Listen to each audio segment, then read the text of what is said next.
जो संगीत है जो इसके द्वारा निकलती है उसे दिलरुबा कहते हैं। 500 साल पुराना तांती साज है, ये तार है, राइट। ये जो दिलरुबा की पहली स्ट्रिंग है, ये वो स्ट्रिंग दबता है तो एक फ्रीक्वेंसी बचता है, इसी को हम स्वर माला कहते हैं। स्वर रे, और अगर ये रे है तो दोनों एक साथ कॉम्बिनेशन बनता है, उसी को इंडियन म्यूजिक में महत्व दिया गया। सा रे सा। नमस्कार, स्वागत हो एक बार और आपका दिल से स्टोरीज पे। आज हमारे साथ हैं जयदीप मिश्रा जी। एक्चुअली जयदीप मिश्रा जी डॉक्टर हैं, अमेरिका में बेस्ड। जयदीप मिश्रा जी नमस्कार। नमस्कार पराग जी। आप बहुत बहुत अपने धन्यवाद। सॉरी। बहुत बहुत धन्यवाद यहाँ पे अवसर देने का। अरे, आपकी कृपा है सर। आप अपना परिचय दीजिए हमारे दर्शकों के लिए प्लीज। इस शरीर का जन्म दिल्ली में हुआ था, और मैंने दिल्ली में दिल्ली पब्लिक स्कूल आर के पुरम में अपनी पढ़ाई की। और वहाँ पे मुझे मेडिसिन का इंटरेस्ट था, और तो मैंने एमबीबीएस बैंगलोर में किया। और उसके बाद मेरी रेसिडेंसी की जर्नी न्यूयॉर्क में हुई, ब्रुकलिन हॉस्पिटल सेंटर में। और उसके बाद I am practising as a primary care physician यहाँ पे। और बस ये शरीर की जर्नी है। और मेडिसिन के रस के साथ मुझे म्यूज़िक का भी काफ़ी इंटरेस्ट है और काफ़ी दिलचस्पी है म्यूज़िक में, संगीत में। और इसलिए म्यूज़िक और मेडिसिन गोज़ टुगेदर। चलिए, बहुत अच्छे। और मैं पराग भारद्वाज हूँ, मैं भी एक डॉक्टर हूँ। और आज हम बात करेंगे, आपने कहीं से एक ऐसा विद्य यंत्र यानी इंस्ट्रूमेंट ढूंढ ढूंढ लिया जो मैंने कभी इसके बारे में सुना भी नहीं था। तो उसका नाम है दिलरुबा। तो आप बताइए, आप कैसे आपने कैसे इसको खोज लिया, और कब से आप इसको बजा रहे हैं, सीख रहे हैं? कुछ हमें बताइए इसके बारे में। एक्चुअली मैंने इसको नहीं ढूंढा, इसने मुझे ढूंढ लिया। और यही कृपा रही है ज़िंदगी में कि ऐसे इतने अच्छे साज, इतने अच्छे यंत्र बजाने के मेरी ज़िंदगी में आए। तो और इन इन इंस्ट्रूमेंट्स की कृपा थी, और उस एक की कृपा थी कि इसकी वजह से I could really have a taste of Dilruba, और इस दिलरुबा में मुझे दिलचस्पी हुई। तो मैंने दिलरुबा पहली बार सुना जब मैं मेडिकल कॉलेज में था। मैंने कीर्तन सुना, और कीर्तन करते वक्त लोगों ने दिलरुबा बजाया। और क्योंकि ये स्ट्रिंग इंस्ट्रूमेंट है, इन्हें हम तांती साज कहते हैं, तांती मतलब स्ट्रिंग। तो इसमें जैसे हमारे ध्वनि के जो हमारे कॉर्ड्स हैं, हमारे जो वोकल कॉर्ड्स हैं हमारे गले में, वो जितनी ध्वनियाँ प्रोड्यूस कर सकती है, सिमिलरली स्ट्रिंग इंस्ट्रूमेंट सारी ध्वनियाँ प्रोड्यूस कर सकती है। तो इसको दिलरुबा कहा जाता है। जैसे आपने बोला, बिल्कुल सही ढंग से आपने इसे बताया।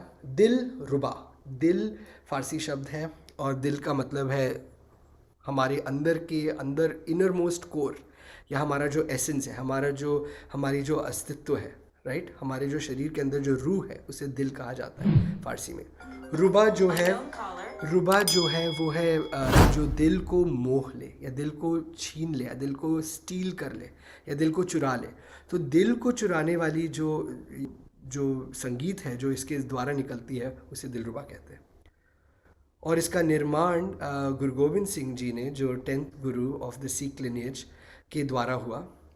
और गुरु गोविंद सिंह जी ने इस इंस्ट्रूमेंट की रचना की, जिससे जब लोग चले या जाए, जब वो एक एक जगह से दूसरी जगह जाए, तो वो इसे लेके इस पे जाके इस पे भक्ति और इस पे अंदर जुड़ सके।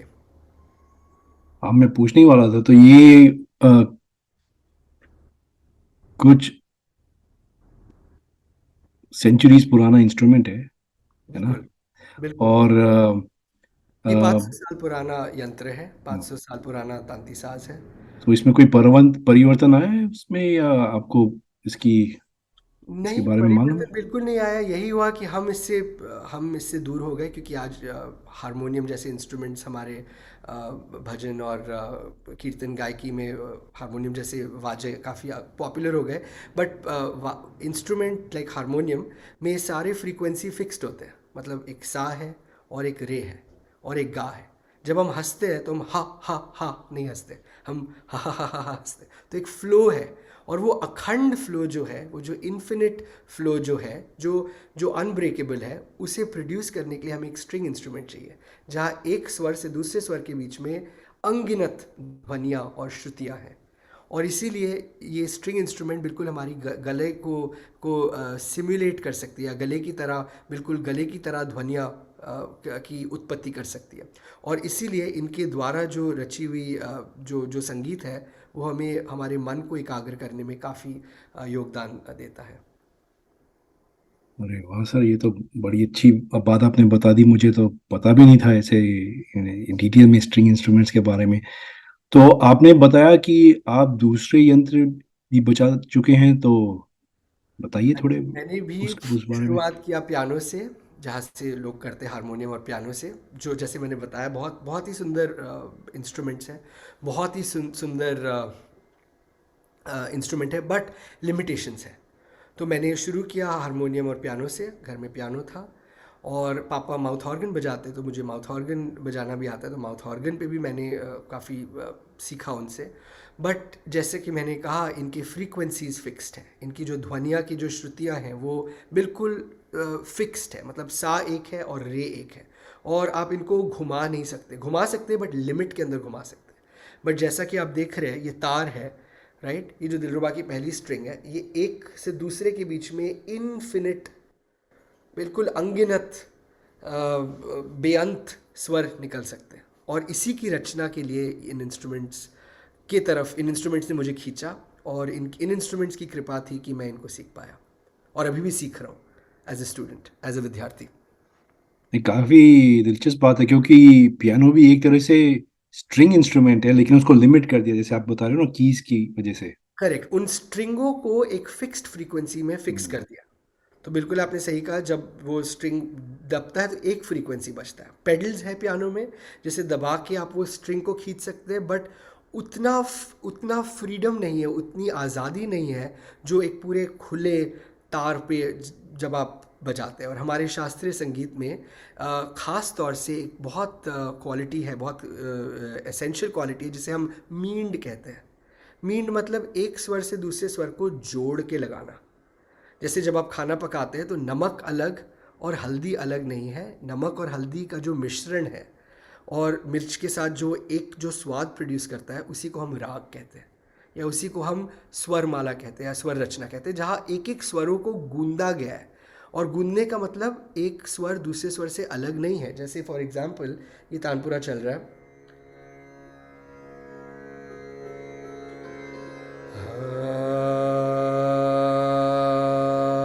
ये अगर सा है, और रे, और अगर ये रे है, तो इन दोनों के बीच में, इन दोनों को मिक्स करके जो दोनों एक साथ कॉम्बिनेशन बनता है, उसी को इंडियन म्यूजिक में महत्व दिया गया। देखिए, सा और रे दोनों जुड़े हुए हैं। सा रे सा,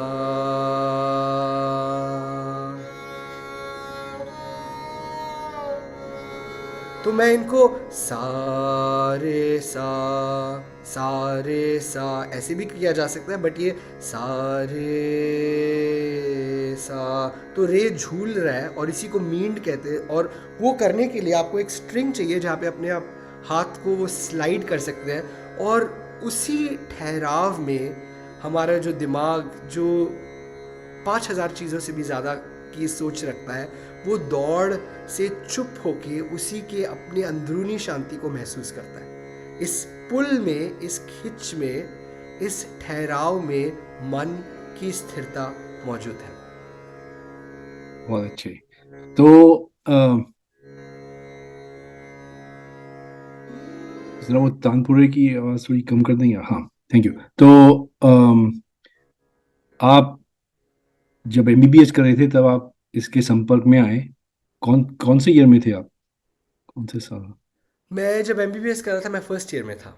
फर्स्ट ईयर में थे आप, और फर्स्ट ईयर तब में से आप था। बजा रहे हैं? हाँ जी, हाँ तो जी, एमबीबीएस भी कर रहे थे आप, और ये भी दिलरुबा भी हाँ जी। सीख रहे थे? हाँ जी, किसी ने मुझे, किसी बहुत विद्वान व्यक्ति जो मेरी ज़िंदगी में आए, उन्होंने मुझे कहा म्यूज़िक, मेडिटेशन और मेडिसिन एक है। अरे वाह। तीनों में, तीनों म से शुरू है, तीनों ओम के म से शुरू है, और उन म से तीनों शांति प्रोड्यूस करता है और तीनों हीलिंग प्रोड्यूस करता है। म्यूज़िक मतलब संगीत, मेडिटेशन मतलब ध्यान, है ना, जब आप ध्यान से, मेडिटेशन से आप मेडिसिन दे तो वो हीलिंग प्रोड्यूस करता है, और संगीत या म्यूज़िक। तो ये तीन एम को किसी विद्वान पुरुष ने मुझे बोला कि इन तीनों को समेट के रखना इस ज़िंदगी का सार है। म्यूज़िक, मेडिसिन और मेडिटेशन। और तीसरा एम जो मैंने ऐड किया वो है मस्ती। अच्छा। इसी मस्ती को अगर आप मेडिसिन में लेके जाए, जब आप काम कर रहे हैं, या ख़ास तौर से जब मैं काम कर रहा हूँ, तो वो मस्ती, वो रस, वो आनंद, वो जो जो जो जो रस है, जैसे गन्ने का जो रस है, ओजस जो है, उसके साथ जो हीलिंग है वो बहुत ही अलग है। सेम चीज़ ध्यान में, मेडिटेशन में, अगर आप वो रस लेके आए, वो मस्ती लेके आए, तो जो मिलता है, जो इफ़ेक्ट होता है, इज़ ब्यूटीफुल। और म्यूज़िक में भी मस्ती है। तो ये चार एम को समेटना has been very very a big blessing in my life। बहुत बड़ी कृपा रही है। आई विल नॉट से मैंने किया, क्योंकि ये मेरा करना नहीं है, ये मेरी ज़िंदगी में आए and it has really brought me that मस्ती। जी, तो काफी आप एडवेंचरस हो, है ना? बिल्कुल। और तो एक बात बताइए, ये अगर मान लो मिलता कहाँ पर है? क्योंकि ये किसी भी दुकान में तो, इंस्ट्रूमेंट की दुकान पे नहीं मिलेगा। ये कहाँ पे, ये इंडिया कोई में स्पेशल जगह होती है? इंडिया में आपको मिलता है। यूएस में काफ़ी वेबसाइट्स हैं जो सेल करते हैं। Online you can order. Raj musicals करके इंडिया में एक स्टोर है जहाँ से, जो इंडिया में प्रोड्यूस करते हैं, बट इंडिया में काफ़ी जगह पे। और ऐसा ही सिमिलर इंस्ट्रूमेंट जिसे हम इसराज कहते हैं, ये जो साउंड बॉक्स है वो उसका नैरो है इसराज का, वो रविंद्र संगीत में वेस्ट बंगाल साइड में काफ़ी यूज़ होता है, उसे इसराज कहते हैं। तो दिलरुबा, ताउस और इसराज तीन सिमिलर इंस्ट्रूमेंट्स हैं।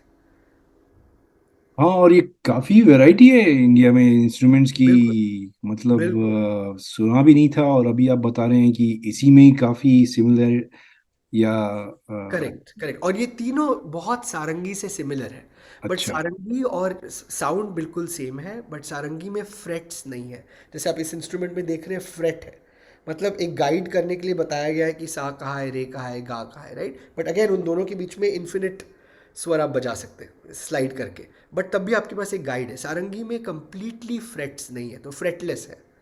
मतलब पूरे आपको स्वर का ज्ञान बहुत अच्छा होना चाहिए टू प्ले सारंगी। तो सारंगी इनसे काफ़ी मुश्किल है बजाना। अच्छा, तो अभी आपने कई कुछ बार यूज करा एक शब्द इन्फिनिट, है ना? तो अ, मुझे तो देख के ये आश्चर्य हो रहा है कि इतनी छोटी सी डिस्टेंस में, दूरी में, आप इन्फिनिट की बात कर रहे हैं, है ना? तो यही तो चमत्कार है इन यंत्रों का, कि आप कितने इसमें मिश्रण ला सकते हैं, है ना? तो बातें तो काफी हो गई हैं। अब अगर आप कृपा करें, थोड़ा सुनाएंगे हमें? बिल्कुल, अगर कृपा होगी तो संगीत निकलेगा। और बिल्कुल सही कहा आपने। बिफोर आई प्ले समथिंग, बजाने के पहले, जैसे ये यंत्र है, सबसे इम्पॉर्टेंट और सबसे महत्वपूर्ण यंत्र जो है वो हमारा शरीर है। और हमारे जो वोकल कॉर्ड्स हैं वो उस इन्फिनिट की शक्ति के द्वारा चल रहे हैं।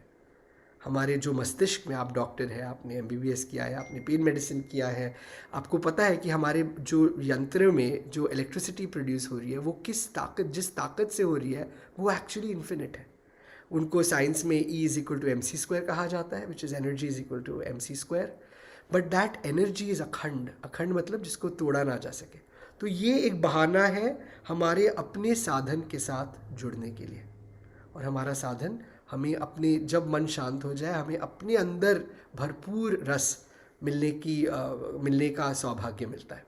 सो अब वार्तालाप बंद करके हम संगीत की तरफ जाते हैं और देखते हैं कि क्या निकलता है। ठीक है। सो जो आप सुन रहे बैकग्राउंड में वो भी एक तानपुरा है।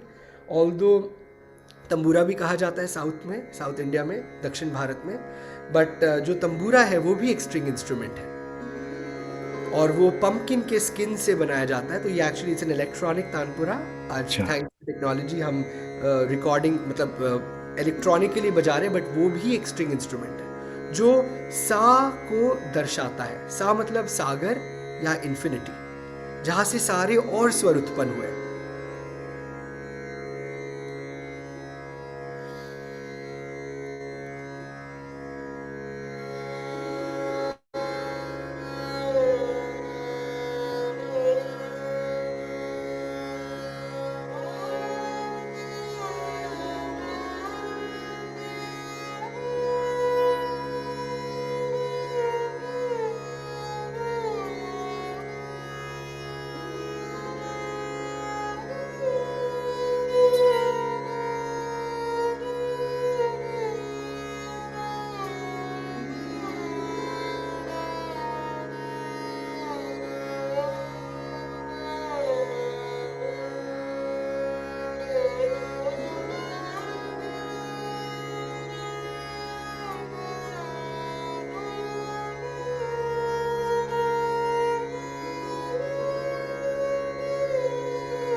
सर आपने तो बड़े मग्न होके गाया और बड़ा अच्छा लगा सुन के।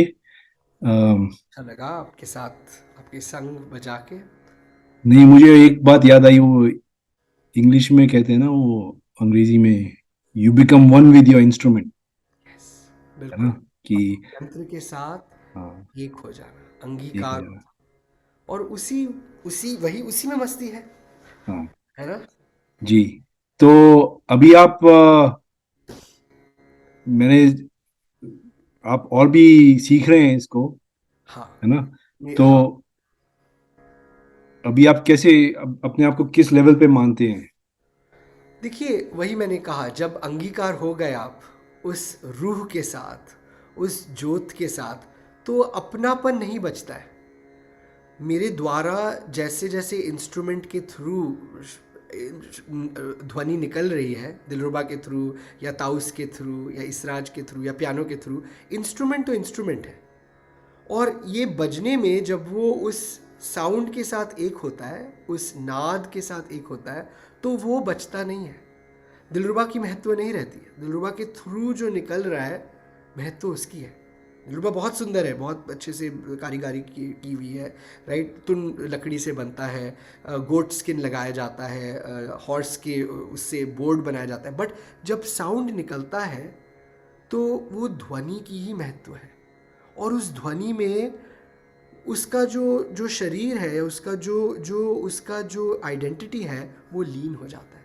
तो आई डोंट नो मेरा क्या लेवल है, और मुझे कोई लेवल नहीं रीच करना है मेरे पर्सनल शरीर को। ये एक तरीका है, साधन है, जैसे मैंने आपको कहा, वो भटकते हुए दिमाग को, जो अभी शायद ड्राइव कर रहा था, अभी ट्रेसी में था, कल जाके कहीं और होगा, फिर शॉपिंग करना है, फिर यहाँ जाना है, वो जो इतने दिशाओं में जो भाग रहा है, उसको कैसे एकाग्रित करके जो अंदर है, जो मौजूद है, जो हजूर है, उसके साथ कैसे एक होना।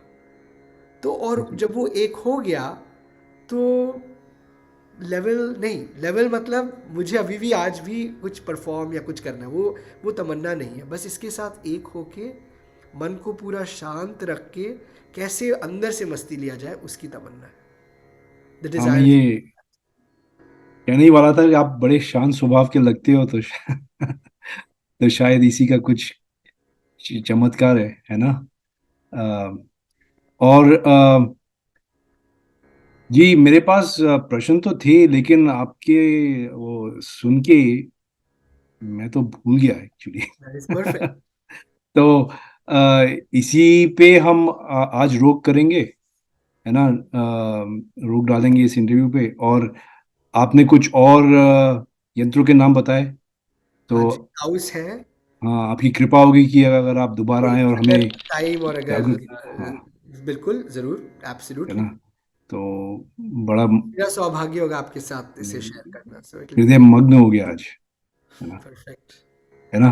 तो मिश्रा जी, फिर दोबारा मिलते हैं, है ना? बिल्कुल। वेरी और nice spending time, and thank you, आपका बहुत बहुत धन्यवाद कि आपने ये अवसर दिया जहाँ हम बैठ के गहरी चीज़ों की चिंतन कर सके, एंड अंदर से मस्ती ले सके। जी, और हमारे दर्शकों को भी हम बोलेंगे कि अगर आपको ऐसे किसी यंत्र के बारे में कुछ पता हो जो हमें सुनने को ज़्यादातर नहीं मिलता, उसके बारे में बताएं, हमारे हमारे साथ उस ज्ञान को बांटें, तो बड़ा सौभाग्य होगा हमारा। तो उसी पे के साथ फिर मिलेंगे, थैंक है यू ना? So much. हाँ, धन्यवाद। नमस्कार। नमस्कार।